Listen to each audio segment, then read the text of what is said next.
Assalamu alaikum wa rahmatullahi wa barakatuh, hayyakum Allah wa bayyakum. Qui contrôle réellement le jeu? C'est ce que nous allons voir, Inch'Allah, à travers cette vidéo. Lorsqu'on observe les événements qui secouent la communauté musulmane, il est facile de voir des complots, des manipulations et des interventions extérieures qui ont, entre guillemets, façonné le destin de nombreux pays musulmans. On ne va pas se le mentir. Que ce soit l'Irak, la Syrie ou d'autres nations, l'Afghanistan.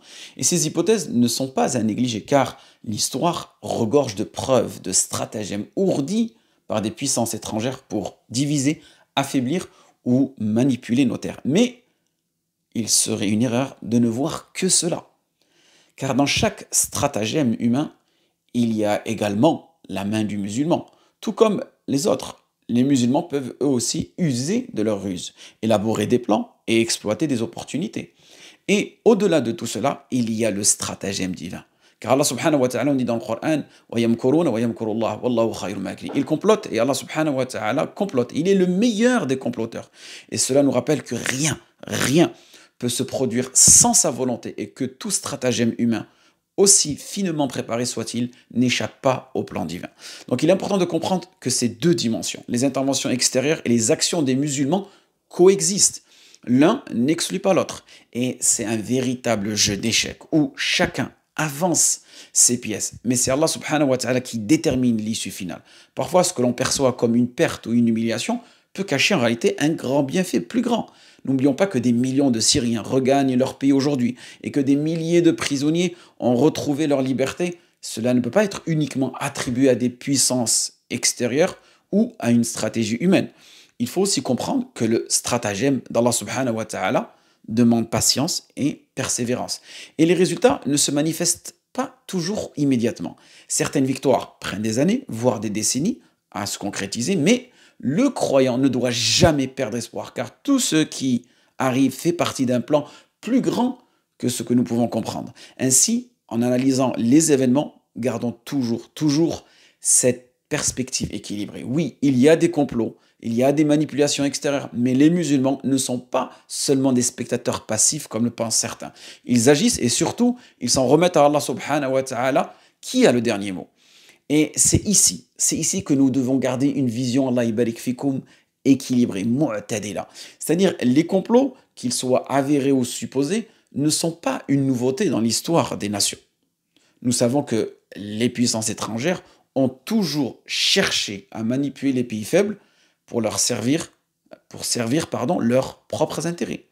Et vous connaissez tous l'exemple de l'accord de Sykes-Picot, de l'invasion de l'Irak ou des interventions en Afghanistan, en sont des preuves flagrantes. Cependant, ces stratagèmes ne doivent pas nous aveugler au point de nier l'action des musulmans eux-mêmes ou de voir dans leur effort une simple marionnette manipulée par d'autres.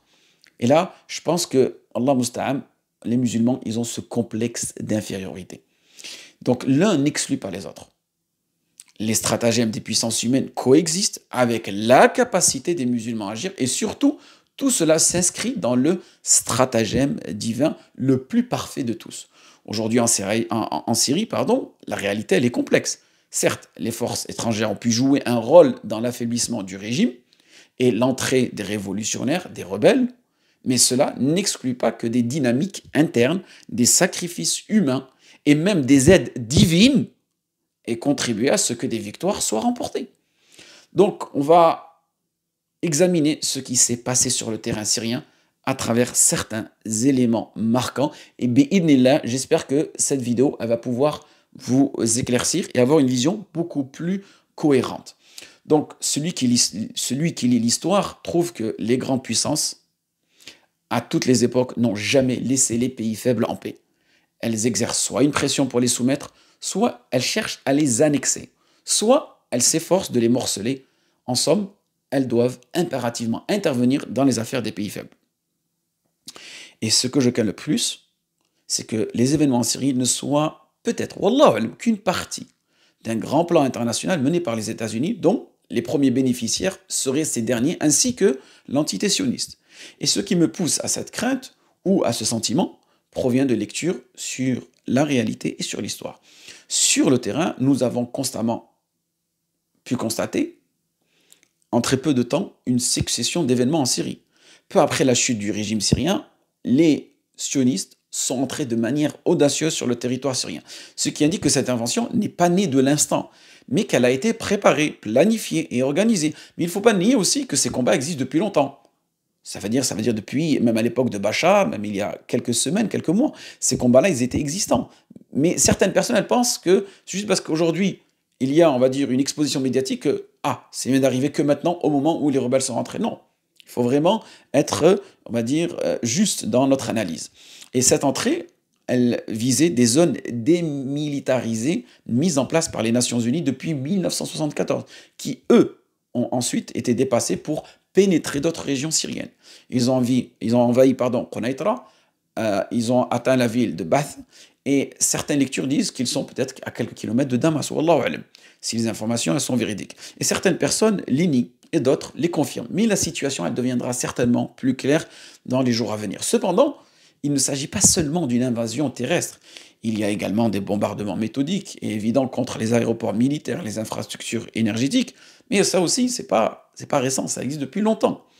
Et ce qui est frappant, c'est que avec l'effondrement des Alaouites, l'armée syrienne elle-même s'effondre et elle laisse le pays sans armes et sans armée. Et l'audace avec laquelle les sionistes sont entrés est particulièrement remarquable, notamment parce que cela coïncide aussi avec quoi? Avec le cessez-du-feu qui a été proclamé au Liban. Et ce cessez-le-feu au Liban n'avait pas duré plus de 2 semaines. Et il semble qu'il ait été instauré pour retirer les forces présentes au Liban et les redéployer en Syrie. Et tout cela semble avoir été planifié et bien défini à l'avance. Et il n'est pas improbable que les États-Unis, directement ou par l'intermédiaire de la Turquie, aient donné leur feu vert aux organisations armées pour pénétrer en Syrie et donc renverser le régime syrien. Allahu alam. Et ce feu vert peut être donné de différentes manières. Donc, ce n'est pas nécessairement, on va dire, juste un simple appel téléphonique. Il y a plusieurs façons.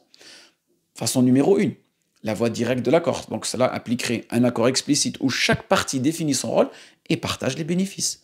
On s'assoit ensemble et on décide. Voilà la situation, vous faites cela, nous faisons cela, et chacun prend la part du gâteau. Deuxième méthode, la tromperie. Cela consiste à convaincre une partie d'agir en la persuadant que son action est noble, importante et soutenue par des alliés, sans arrière-pensée.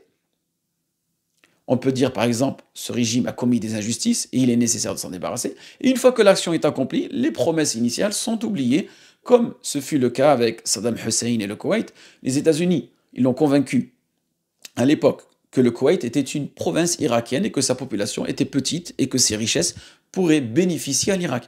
Une fois qu'il a envahi le Koweït, ils ont rassemblé le monde entier contre lui et l'ont expulsé et ont ensuite envahi l'Irak, et aussi la fameuse histoire de la révolte arabe 1914-1916. Troisième méthode, la fuite d'informations. Cela consiste à transmettre des informations vraies ou fausses pour donner l'impression qu'un moment est opportun pour agir.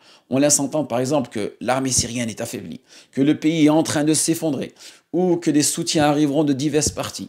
Et ces informations, qu'elles soient véridiques ou mensongères, elles poussent à prendre une décision en fonction de ces données. Et après avoir donné ce feu vert, les grandes puissances facilitent l'exécution des plans pour maximiser leurs chances de succès. Et par exemple, un accord entre les États-Unis et la Russie pour que cette dernière retire ses troupes de Syrie de manière soudaine et sans préavis. Et cela affaiblirait considérablement le régime syrien qui dépend fortement du soutien russe. Et effectivement, nous avons vu la Russie démanteler ses bases aériennes et quitter la région.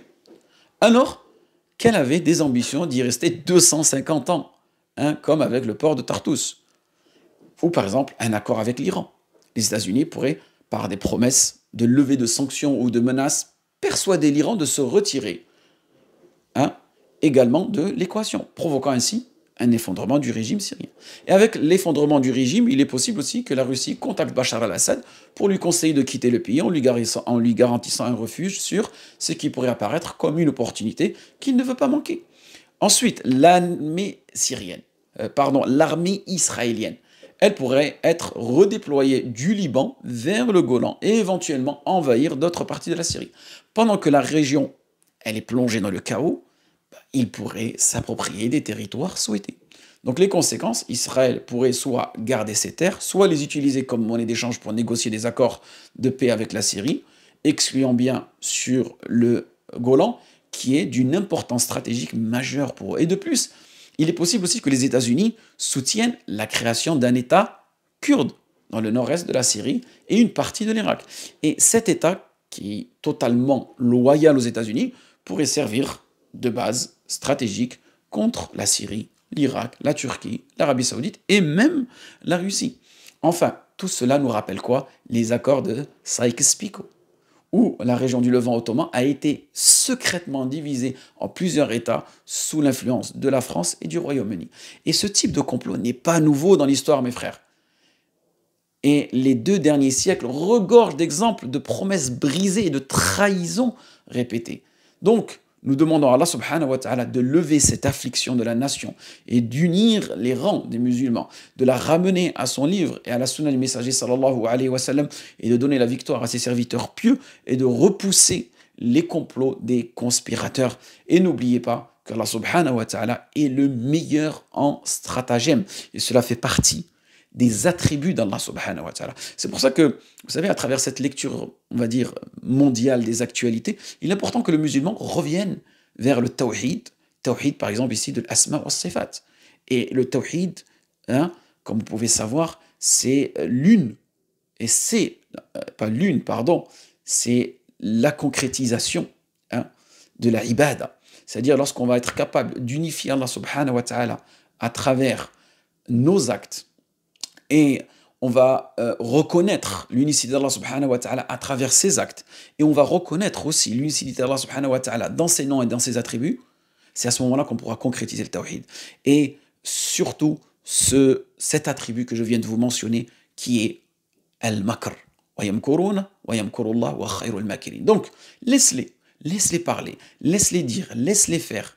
Mais n'oublie pas qu'Allah subhanahu wa ta'ala est le meilleur en stratagème. Et toi, en tant que musulman, tu ne dois avoir qu'une bonne pensée envers tes frères et tu dois rechercher cette union, malgré que tu vois certaines choses qui pourraient, on va dire, t'inciter à croire qu'il y a un complot, que c'est juste une mascarade. Mais n'oublions pas que Allah subhanahu wa ta'ala, c'est lui qui réalisera ce plan-là, car le plan divin revient à Allah subhanahu wa ta'ala en espérant que ce n'aura pas été bénéfique pour moi. وفقكم الله لما يحب ويرضى واخر دعوانا الحمد لله رب العالمين.